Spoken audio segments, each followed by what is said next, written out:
নমস্কার। আজকে আমরা শুনব শ্রী শ্রী সারদা মায়ের অমৃত কথা। শ্রী শ্রী ঠাকুরের সন্ন্যাসী সন্তান স্বামী প্রেমানন্দজির স্মৃতিতে শ্রী শ্রী সারদা মায়ের অমৃত কথা। 1319 সালে দুর্গাপুজোয় শ্রীমা ষষ্ঠীর দিন এসে একাদশী পর্যন্ত মঠের উত্তর দিকের বাগান বাড়িতে ছিলেন। কথা ছিল ষষ্ঠীর দিন বিকালে শ্রীমা মঠে এসে পৌঁছাবেন, কিন্তু সন্ধ্যা প্রায় হয়ে এলেও মায়ের গাড়ি মঠে এসে পৌঁছালো না দেখে স্বামী প্রেমানন্দ চঞ্চল হয়ে ছোটাছুটি করতে লাগলেন। মঠের প্রবেশদ্বারেও তখনও মঙ্গল ঘট ও কলাগাছ বসানো হয়নি দেখে বললেন, এসব এখনও হয়নি, মা আসবেন কি? দেবীর বোধন শেষ হওয়ার সঙ্গে সঙ্গে মায়ের গাড়ি মঠের ফটকে এসে পৌঁছালো।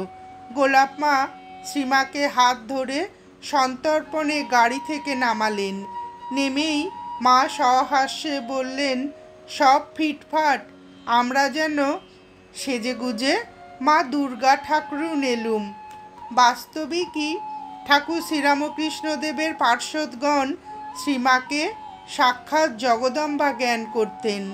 মঠে দুর্গাপুজোও ছিল প্রকারান্তরে তারই পুজো। জনৈক প্রত্যক্ষদর্শীর বিবরণে 1319 সালে মঠের ওই দুর্গোৎসবের আরেকটি ঘটনা চিত্র। ষষ্ঠীর দিন মঠের ফটকে শ্রী শ্রী মাতা ঠাকুরানীর গাড়ি আসিয়া থামিয়াছে। ঘোড়া ছাড়িয়া দিয়া প্রেমানন্দ স্বামী ও অন্যান্য শ্রীরামকৃষ্ণ ভক্তগণ গাড়ি টানিয়া মঠ প্রাঙ্গণে লইয়া আসিতেছেন। প্রেমানন্দ স্বামী আনন্দে টলিতেছেন, চোখ মুখ দিয়ে যেন আনন্দ ঠিকরাইয়া পড়িতেছে। মহানবমীর দিন দ্বিপ্রহরের পর গোলাপ মা আসিয়া বলিলেন, শরৎ, মা ঠাকুরুন তোমাদের সেবায় খুব খুশি, তোমাদের তার আশীর্বাদ জানাচ্ছেন। শরৎ মহারাজ মানে স্বামী শারদানন্দ আনন্দ গম্ভীর কণ্ঠে বটে বলিয়া পার্শ্ব উপবিষ্ট বাবুরাম মহারাজের মানে স্বামী প্রেমানন্দের দিকে চাহিয়া বলিলেন, বাবুরাম, শুনলে? উভয়ে তখন আনন্দে কোলাকুলি। উদ্ধৃত অংশে লক্ষ্য করবার বিষয়, শ্রী শ্রী মায়ের আশীর্বাদ বার্তায় স্বামী শারদানন্দ এবং স্বামী প্রেমানন্দের এই আনন্দ ঘন ভাবটি। এই আনন্দের কারণ তারা সেই মুহূর্তে অনুভব করেছেন তাদের দুর্গাপুজো সার্থক, শ্রীমা তুষ্ট, জগন্মাতা দুর্গাও অতএব প্রসন্ন। শ্রী মাই যে স্বয়ং দুর্গা। 1916 সালে দুর্গাপুজোয় সপ্তমীর দিন শ্রীমা মঠে এসেছিলেন এবং যথারীতি উত্তরের বাগান বাড়িতে ছিলেন। হঠাৎ শ্রী মায়ের ভ্রাতুস্পুত্রী রাধু অসুস্থ হয়ে পড়ায় শ্রীমা কলকাতায় ফিরে যেতে চান। এই সংবাদ স্বামী ধীরানন্দ, স্বামী প্রেমানন্দ প্রমুখকে দেন এবং স্বামী প্রেমানন্দকে পরামর্শ দেন তিনি যেন শ্রীমাকে মঠে থেকে যেতে অনুরোধ করেন। স্বামী প্রেমানন্দ তার উত্তরে বলেছিলেন, মহামায়াকে কে বাবা নিষেধ করতে যাবে? তার যা ইচ্ছা তাই হবে, তার ইচ্ছার বিরুদ্ধে কে কি করবে? অবশ্য রাধু সুস্থ বোধ করায় শ্রীমা নিজেই যাওয়ার সংকল্প ত্যাগ করেছিলেন। বাবুরাম মহারাজ বলতেন, শ্রী শ্রী মা ও ঠাকুর অভেদ, তাই তিনি পরিণত বয়সেও এবং মঠ ও মিশনের সহকারী সভাপতি হওয়া সত্ত্বেও বাইরের কোথাও যেতে হলে শ্রী মায়ের অনুমোদন না নিয়ে এক পাও অগ্রসর হতেন না। একবার পূর্ববঙ্গের ভক্তেরা তাকে সেখানে নিয়ে যেতে চাইলে তিনি শ্রী মায়ের চরণে তার নিবেদন করেন এবং বলেন, মা, আমি মূর্খ মানুষ, আমায় নানা স্থানের লোক এসে টানাটানি করে, আমি গিয়ে কি করব মা? শ্রীমা তখন বলেছিলেন, ভয় কি বাবুরাম, ভয় কি? ঠাকুর তোমার কণ্ঠে বসে কথা কইবেন। মায়ের অভয় আশীর্বাদ শিরোধার্য করে বাবুরাম মহারাজ পূর্ববঙ্গ যাত্রা করেছিলেন। এই প্রসঙ্গে আরও একটি ঘটনার কথা উল্লেখ করা যেতে পারে।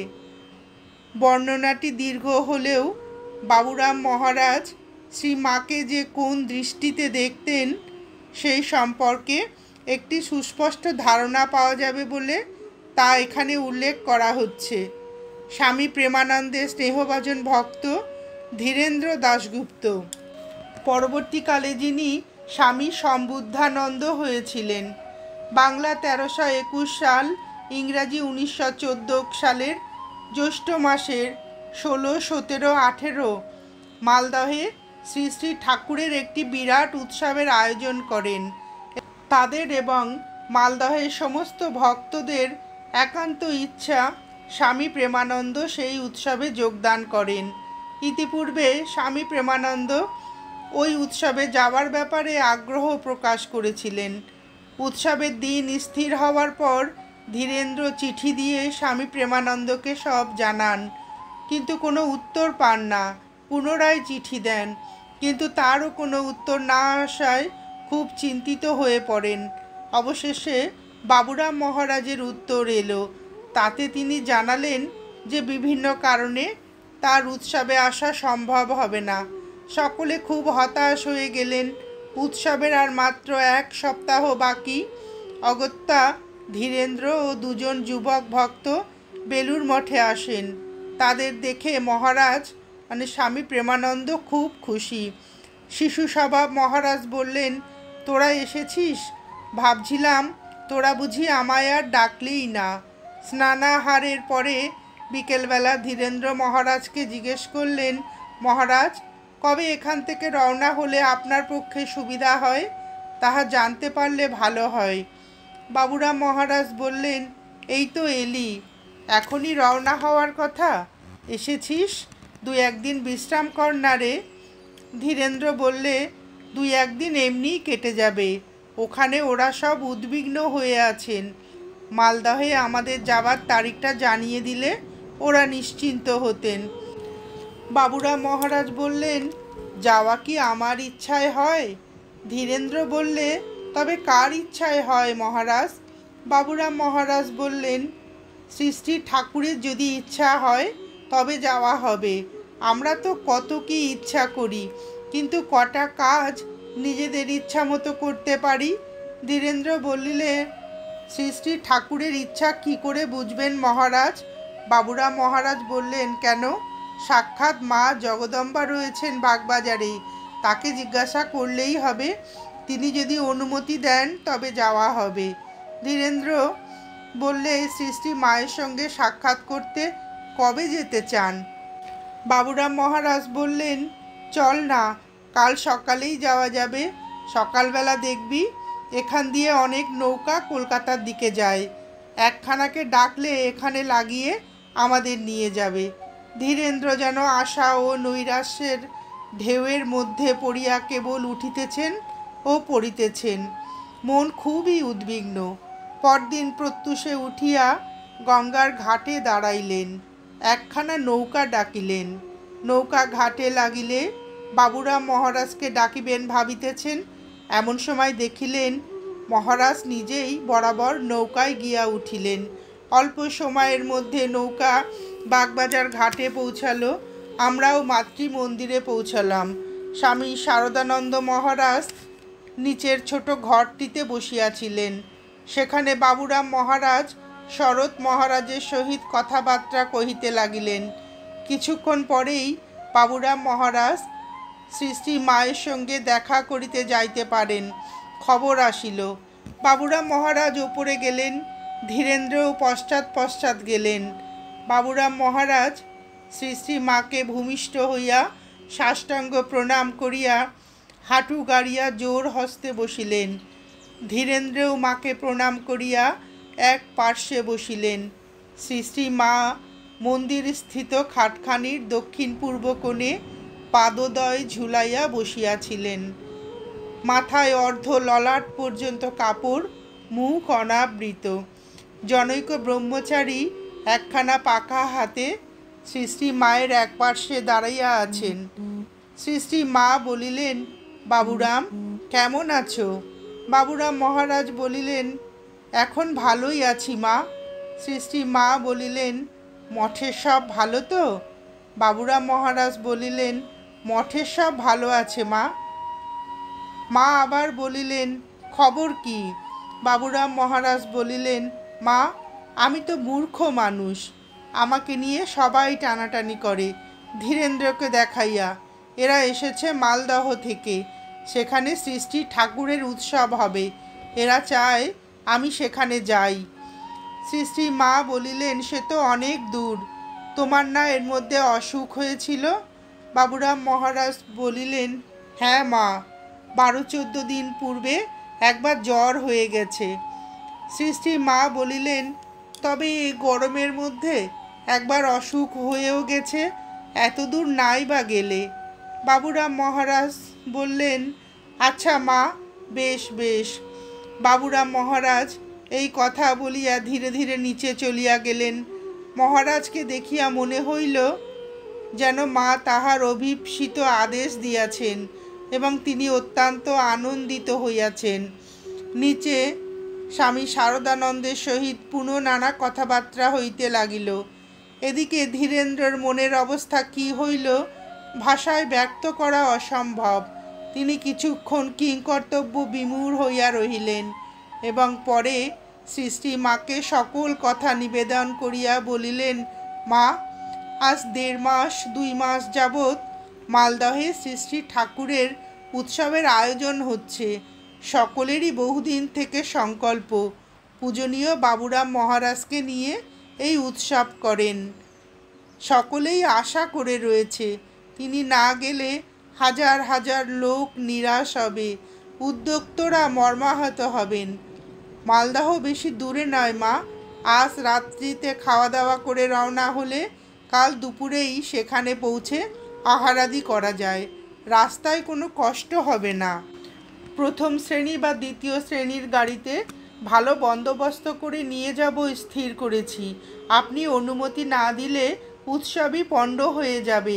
বেশি দিন না রইলেন, অন্তত কয়েকদিনের জন্য বাবুরাম মহারাজকে অনুমতি না দিলে সব নষ্ট হবে। সকলে কত আশা করে বসে আছে। সৃষ্টি মা বললেন, সে দূর নয় বলছো, এত কাছে কি? জনৈক ব্রহ্মচারী বললেন, মালদহ, যেখান থেকে বড় বড় ফজলি আম আসে মা। সৃষ্টি মা বললেন, সে তো খুব দূর নয়ই বটে। ধীরেন্দ্র বলিল, হ্যাঁ মা, মোটেই দূর নয়। আজ রাত্রি 10টায় রওনা হয়ে কাল দুপুর হতে না হতেই সেখানে পৌঁছানো যায়। বাবুরাম মহারাজের যাতে কোনোরূপ অসুবিধা না হয় সেভাবেই নিয়ে যাব মা, আপনি অনুমতি করুন। সৃষ্টি মা বলিলেন, আচ্ছা বাবা, তোমরা সকলে একটু যাও, আমায় কিছুক্ষণ ভেবে দেখতে দাও। সৃষ্টি মা একা মন্দিরে রহিলেন। ধীরেন্দ্র নিচে আসিয়া দেখিলেন বাবুরাম মহারাজ শরৎ মহারাজের সঙ্গে বেশ আলাপাদি করিতেছেন। ধীরেন্দ্র ভাবিতে লাগিলেন, মালদহ যাইবার ব্যাপারে বাবুরাম মহারাজ তো কখনো কোনো অমত দেন নাই, অথচ সৃষ্টি মা যখন অমত প্রকাশ করেন তখন তিনি একটি কথাও বলিলেন না। তিনি মার আদেশে যেন মহা আনন্দিত হইয়াই নিচে নামিয়া আসিলেন। অপরদিকে ইহা ভাবিয়াও ধীরেন্দ্র স্তম্ভিত হন যে সাধু মহাপুরুষদের চরিত্রে বিপরীত ভাবের কি অদ্ভুত সামঞ্জস্য। কোথায় মহারাজের এই কথা, তোরা বুঝি আমায় ডাকলি না, আর কোথায় সৃষ্টি মার নাই গেলে কথায়, আচ্ছা বেশ বেশ, তাই হবে। কিছুক্ষণ পরে ব্রহ্মচারী উপর হইতে বলিলেন, বাবুরাম মহারাজকে মা ডাকছেন বলো। বাবুরাম মহারাজকে খবর দিলে তিনি তৎক্ষণাৎ মার সঙ্গে পুনঃ দেখা করিতে চলিলেন। ধীরেন্দ্রও পশ্চাৎ পশ্চাৎ গেলেন। বাবুরাম মহারাজ মন্দিরে প্রবেশ করিয়া দাঁড়াইলেন। সৃষ্টি মা বলিলেন, হ্যাঁ বাবুরাম, এরা এত করে বলছে, তবে কি তুমি যাবে? বাবুরাম মহারাজ বলিলেন, আমি কি জানি মা, আমি কি জানি, আমাকে যা আদেশ করবেন তাই করব। জলে ঝাঁপ দিতে বলেন, জলে ঝাঁপ দিব, আগুনে ঝাঁপ দিতে বলেন, আগুনে ঝাঁপ দিব, পাতালে প্রবেশ করতে বলেন তো পাতালে প্রবেশ করব।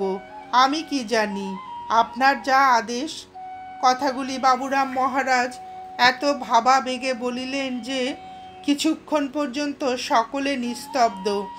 বাবুরাম মহারাজের চোখ মুখ আরক্তিম হইয়া গেল। সকলেই যেন কি এক অদ্ভুত ভাবে কিছুক্ষণ বিমুগ্ধ হইয়া রহিল। শ্রী শ্রী মাও কিছুক্ষণ নীরব রহিলেন। সে এক অদ্ভুত দৃশ্য, ভাষায় ব্যক্ত করা যায় না। বুঝে প্রাণ, বুঝে যার। কিছুক্ষণ পরে শ্রী শ্রী মায়ের অমৃতময়ী বাণীতে সেই নিস্তব্ধতা ভঙ্গ হইল। শ্রী শ্রী মা বলিলেন, এরা শ্রী শ্রী ঠাকুরের উৎসব করছে, এত করে বলছে, যাও একবার এসো গিয়ে, তবে বেশি দিন থেকো না। শ্রী শ্রী মায়ের কথায় বাবুরাম মহারাজ কিছুক্ষণ পরেই চরণ ধূলি গ্রহণ করিয়া নিচে নামিলেন। ব্রহ্মচারী তখন ধীরেন্দ্রকে ডাকিয়া বলিলেন, ওহে, তোমাকে মা ডাকছেন, শুনে যাও। ধীরেন্দ্র মন্দিরে প্রবেশ করিয়া দাঁড়াইলে শ্রী শ্রী মা তাহাকে বলিলেন, দেখো, এরা সব মহাপুরুষ, এদের শরীর জগতের কল্যাণের জন্য। দেখো, এদের শরীরের ওপর যেন কোনো অত্যাচার না হয়। ধীরেন্দ্র বলিলেন, মা, এখান থেকে প্রথম বা দ্বিতীয় শ্রেণীতে বাথ রিজার্ভ করে বাবুরাম মহারাজকে নিয়ে যাব। সঙ্গে নানা প্রকার খাবার থাকবে, সেখানেও ভালো বন্দোবস্ত করা হয়েছে। আমরা প্রাণপণ চেষ্টা করব যাতে মহারাজের কোনো অসুবিধা না হয়। আপনি ভাববেন না মা, এ বিষয়ে আমি বিশেষ লক্ষ্য রাখবই। শ্রী শ্রী মা আশীর্বাদ করিয়া বলিলেন, আচ্ছা বাবা, এসো গিয়ে। শ্রী শ্রী মায়ের প্রতি এই একান্ত আনুগত্যের আদর্শ তিনি স্পষ্ট ভাষায় তুলে ধরেছেন 1917 সালের লেখা একটি পত্রে। সেখানে তিনি বলেছেন, শ্রী শ্রী মায়ের আদেশ পালনই আমাদের ধর্ম কর্ম। আমরা যন্ত্র, তিনি যন্ত্রী। যাকে যা বলিবেন সে তাই করিতে বাধ্য। বলা বাহুল্য, এই বাধ্যতাবোধ বাইরে থেকে কোনো আরোপিত ব্যাপার নয়, একান্তই তার অন্তরের। ভক্তদের কাছে তিনি শ্রী মায়ের অনন্ত ধৈর্য আর অপার করুণার কথা শত মুখে কীর্তন করেছেন। বারবার শ্রী মায়ের স্বরূপ এবং তার আবির্ভাবের হেতু বর্ণনা করেছেন। চেষ্টা করেছেন শ্রী মায়ের প্রতি তাদের ভক্তি বিশ্বাস জাগ্রত করে তোলার। একবার পূর্ববঙ্গে সোনারগাঁও উৎসব ভাণ্ডারে দ্রব্য সম্ভারের আয়োজন দেখে খুব সন্তোষ প্রকাশ করে জনৈক মুখ্য উদ্যোক্তাকে বলেন, দেখ, যদি কখনো তোদের আয়োজিত দ্রব্যাদি কম হবে বলে আশঙ্কা হয়, তবে শ্রী শ্রী মাকে স্মরণ করে প্রার্থনা করলেই সকল অভাব দূর হবে জানবি। শ্রী শ্রী মা হলেন সাক্ষাৎ অন্নপূর্ণা। 1917 সনে এক মহিলা ভক্তকে লেখা একটি চিঠিতে তিনি বলেছেন, তুমি যে আমাদের পরম আরাধ্যা শ্রী শ্রী মাতা ঠাকুরানীর কৃপা পেয়েছ, এ সামান্য সৌভাগ্যের বিষয় নহে, নিশ্চয় জানিও। তোমার কোটি জন্মের তপস্যার ফলে শ্রী শ্রী মায়ের দর্শন হয়েছে। লোহা একবার পরশ পাথর ছুলেই সোনা হয়। তুমি জানো আর নাই জানো, পরশ পাথর রূপ মায়ের শ্রী পাদপদ্ম স্পর্শে তোমার দেহ মন রূপ লোহা সোনা কিনা ভোগ আসক্তি ত্যাগ করে যোগ ভক্তি লাভে অনুরাগী হয়েছে। মানুষ জন্ম সফল করেছ। বিশ্বাস করো চাই নাই করো, শ্রী শ্রী মা মানুষ দেহধারিণী হলেও তার অপ্রাকৃত ভগবতী তনু, জীবের কল্যাণের জন্য মনুষ্যবৎ লীলা করছেন। আমার মনে হয় যখনই তোমার প্রতি তার কৃপা দৃষ্টি পড়েছে, তখনই তোমার শিক্ষা দীক্ষা সব হয়ে গেছে। পরশপাথর শব্দটি আবার দেখি আরেকটি চিঠিতে, যেখানে শ্রী শ্রী ঠাকুর এবং শ্রীমা সম্পর্কে শব্দটি এক যুগে প্রযুক্ত। চিঠিতে প্রেমানন্দজি বলেছেন, আমরা তো অসার অবিদ্যাগ্রস্ত লৌহখণ্ড, কিন্তু ঠাকুর ও শ্রী শ্রী মা যে পরশ পাথর, তাহাদের স্পর্শে আমরা নিশ্চয়ই সোনা না হয়ে যাই কোথা। শ্রী শ্রী মায়ের কাছে কৃপা প্রাপ্তি এক পরম প্রাপ্তি, তার দর্শন লাভও তেমনই পরম লাভ। শ্রী মায়ের ভক্তদের কোনো ভয় স্পর্শ করতে পারে না, চাই শুধু আন্তরিক বিশ্বাস। স্বামী প্রেমানন্দজি সেই বিশ্বাস উদ্দীপিত করে দিয়েছেন। বিশ্বাস করো, আমরা নিশ্চয়ই সিদ্ধ হব, মুক্ত হব, যখন আমরা শ্রী শ্রী মায়ের দর্শন পেয়েছি। আমরা খাস তালুকের প্রজা, ব্রহ্মময়ী আমার রাজা। রাখো এটি সর্বদা স্মরণে, এড়িয়ে যাবে সমন সদন। শ্রী শ্রী মায়ের ভক্তদের কোনো ডর নাই, কোনো ভয় নাই। পূজনীয় শ্রী শ্রী মায়ের পদচিহ্ন হৃদয়ে ধারণ করে জমপুরিতে গেলেও জম বেচারা আতঙ্কে পালাবে, মনে রেখো।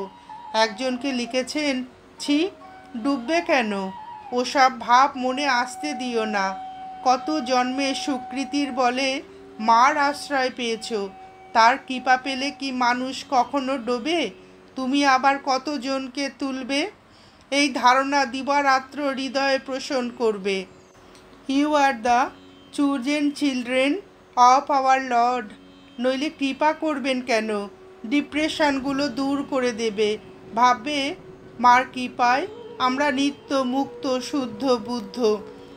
তোরা শ্রী শ্রী মাতা ঠাকুরানীর চরিত্র অনুকরণ কর না, তিনি তো এখনও জীবিতা রয়েছেন। আর তোরাও তো তার কৃপা পেয়েছিস, তার দর্শন পেয়েছিস। এ কি কম ভাগ্যের কথা? সাক্ষাৎ জগদম্বার কৃপা। ফটোতে তো মা কত স্থানে ভোগ খাচ্ছেন, কিন্তু তার ওই বেত শরীরে নিজে কাহারও সেবা নিচ্ছেন না।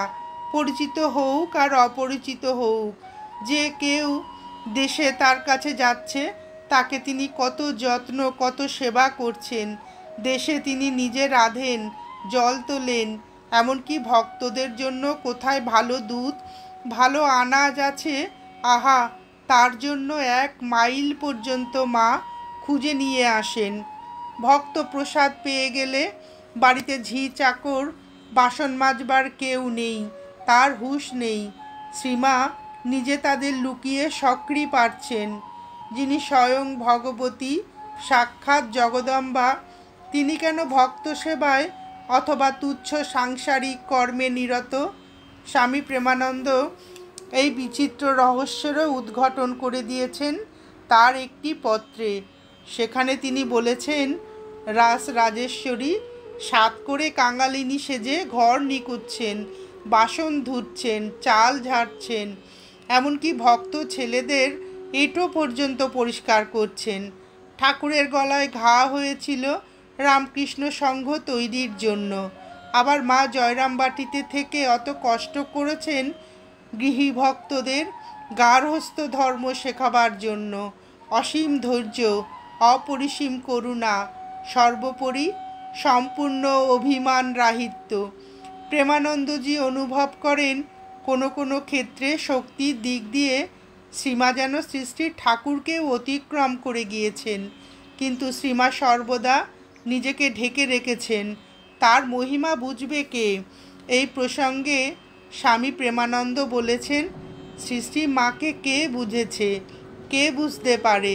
তোমরা সীতা, সাবিত্রী, বিষ্ণুপ্রিয়াজি, শ্রীমতী রাধারানী এদের কথা শুনেছ? শ্রীমা যে এদের চেয়েও কত উঁচুতে উঠে বসে আছেন। ঐশ্বর্যের লেশ নাই, ঠাকুরের বরং বিদ্যার ঐশ্বর্য ছিল। তার ভাবাবেশ, সমাধি, এসব আমরা জন্মে দেখেছি, কত দেখেছে, কিন্তু মার, তার বিদ্যার ঐশ্বর্য পর্যন্ত লুপ্ত। এ কি মহাশক্তি! জয় মা, জয় মা, জয় শক্তিময়ী মা।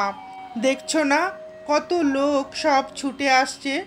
যে বিষ নিজেরা হজম করতে পারছি নে, সব মার নিকট চালান দিচ্ছি। মা সব কোলে তুলে নিচ্ছেন। অনন্ত শক্তি, অপার করুণা। জয় মা। আমাদের কথা কি বলছিস? স্বয়ং ঠাকুরকেও এটি করতে দেখিনি। তিনিও কত বাজিয়ে বাছাই করে লোক নিতেন। আর এখানে মার এখানে কি দেখছি? অদ্ভুত, অদ্ভুত। সকলকে আশ্রয় দিচ্ছেন, সকলে দ্রব্য খাচ্ছেন, আর সব হজম হয়ে যাচ্ছেন। জয় মা, জয় মা। এই প্রসঙ্গে একটি ঘটনা এখানে উল্লেখ করা যেতে পারে। স্বামী গৌরীশ্বরানন্দের স্মৃতিচারণায় ঘটনাটি। জয়রামবাটি হইতে আমি ও জগানন্দ স্বামী তারকেশ্বর হইয়া মঠে ফিরিয়াছি। ঠাকুরের আরতি হইয়া গিয়াছে। উপরের বারান্দায় ঠাকুরের 7 জন সন্ন্যাসী সন্তান বসিয়াছিলেন। মহারাজ মানে স্বামী ব্রহ্মানন্দ আরাম কেদারায় বসিয়া সটকায় তামাক খাইতেছিলেন। জিজ্ঞাসা করিলেন, আমি 3টে ছেলেকে চিঠি দিয়ে মার কাছে পাঠিয়েছিলুম, তাদের কি তিনি কৃপা করেছেন? আমি বললাম, আমি আপনার চিঠি মাকে পড়ে শোনাই।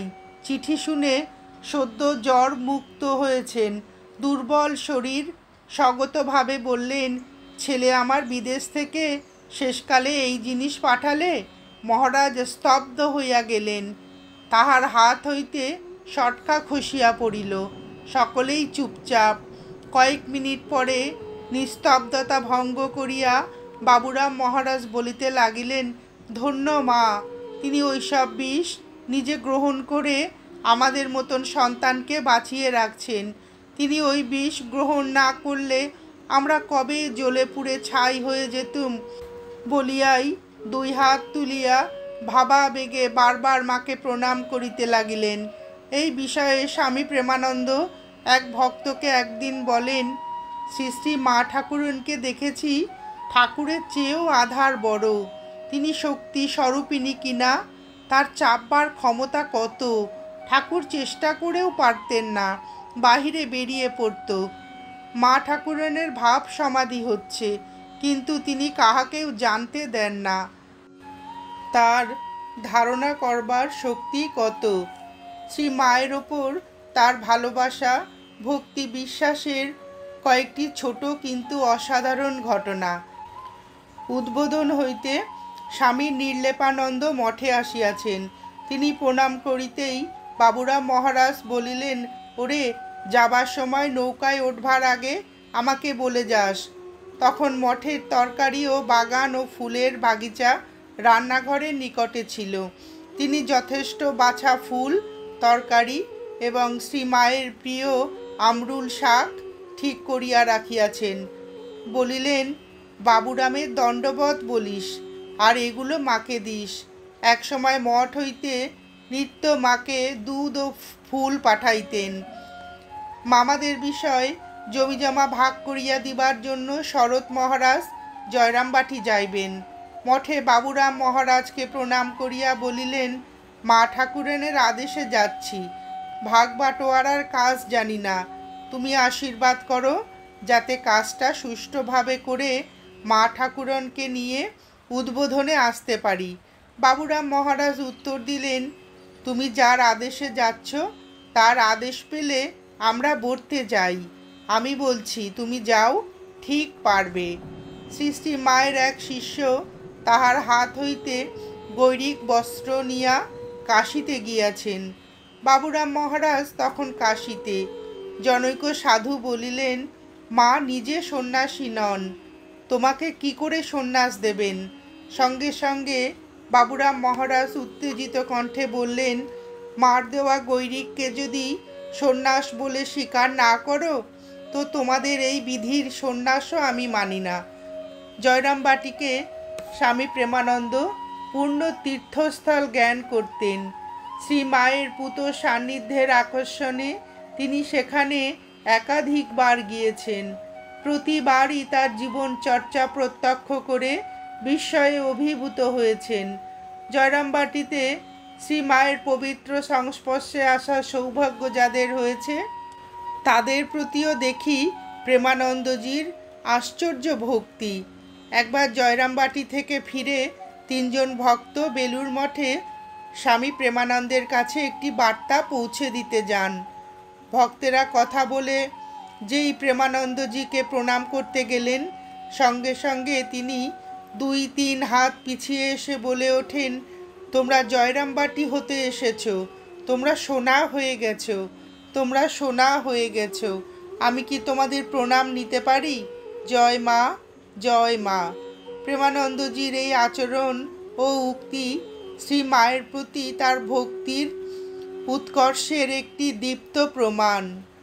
ভগবানের ভক্তের যিনি ভক্ত, তিনিই তো ভগবানের শ্রেষ্ঠ ভক্ত। নমস্কার, আজ এ পর্যন্তই। শ্রী শ্রী ঠাকুর শ্রীরামকৃষ্ণদেবের সন্ন্যাসী সন্তান স্বামী প্রেমানন্দজির স্মৃতিতে শ্রী শ্রী সারদা মায়ের এই মধুর অমৃত কথা শুনে আপনাদের ভিডিওটি কেমন লাগলো জানাবেন। শ্রী শ্রী ঠাকুর ও শ্রী শ্রী মায়ের অফুরন্ত আশীর্বাদ আপনাদের সকলের মাথার ওপর অঝোর ধারায় বর্ষিত হোক, এই প্রার্থনা করে ভিডিওটি শেষ করছি।